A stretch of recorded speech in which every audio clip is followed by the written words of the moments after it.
মিথ্যা শুনতে খুব ছোট একটা শব্দ, কিন্তু এই ছোট শব্দটাই মানুষের চরিত্র, বিশ্বাস আর ঈমান সবচেয়ে বেশি ধ্বংস করে।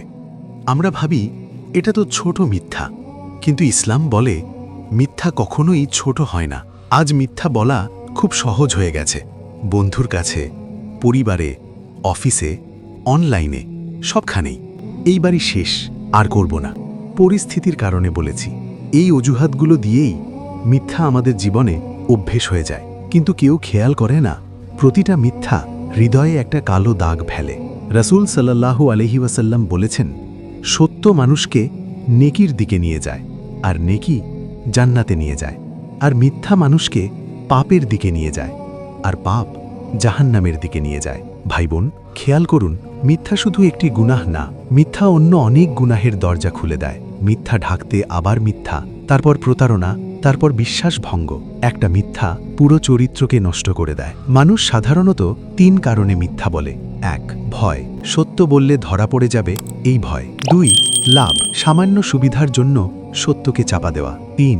সম্মান বাঁচানো, মানুষ কি বলবে এই চিন্তা। কিন্তু বাস্তবতা হলো মিথ্যা কখনো সম্মান বাঁচায় না, বরং ধীরে ধীরে সম্মান কেড়ে নেয়। একজন বাবা সন্তানের সামনে ছোট মিথ্যা বললেন, সন্তান সেটাই শিখে নিল। একজন ব্যবসায়ী পণ্যে মিথ্যা বললেন, কিছুদিন লাভ হলো, কিন্তু বিশ্বাস হারিয়ে গেল। একজন মানুষ বারবার মিথ্যা বলতে বলতে একদিন নিজেকেই বিশ্বাস করতে পারে না। মিথ্যার সবচেয়ে বড় শাস্তি, মানুষ নিজের চোখে ছোট হয়ে যায়। মিথ্যা আর ঈমান একসাথে থাকতে পারে না। যত বেশি মিথ্যা, তত কম আল্লাহর ভয়। রাসূল সাল্লাল্লাহু আলাইহি ওয়াসাল্লাম বলেছেন, মুমিন সব দোষে দোষী হতে পারে, কিন্তু মিথ্যাবাদী হতে পারে না। ভাবুন, একটা অভ্যেস যদি মুমিন পরিচয়ের সাথে না মেলে, তাহলে সেটাকে কতটা গুরুত্ব দিয়ে ছাড়া উচিত। 1. কথা বলার আগে থামুন। প্রথমে ভাবুন, এটা কি সত্য? এই 1 সেকেন্ড অনেক গুনাহ বাঁচায়। 2. সত্য বলার সাহস করুন। সত্য তিক্ত হতে পারে, কিন্তু এর শেষ মিষ্টি। 3.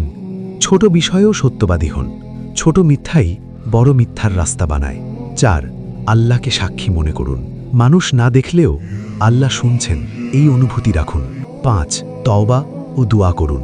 হে আল্লাহ, আমার জিহ্বাকে সত্যের উপর স্থির রাখুন।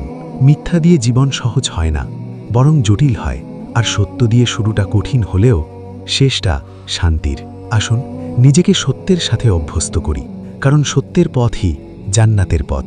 আল্লাহ আমাদের জিহ্বাকে মিথ্যা থেকে হেফাজত করুন এবং সত্যবাদীদের অন্তর্ভুক্ত করুন। আমিন।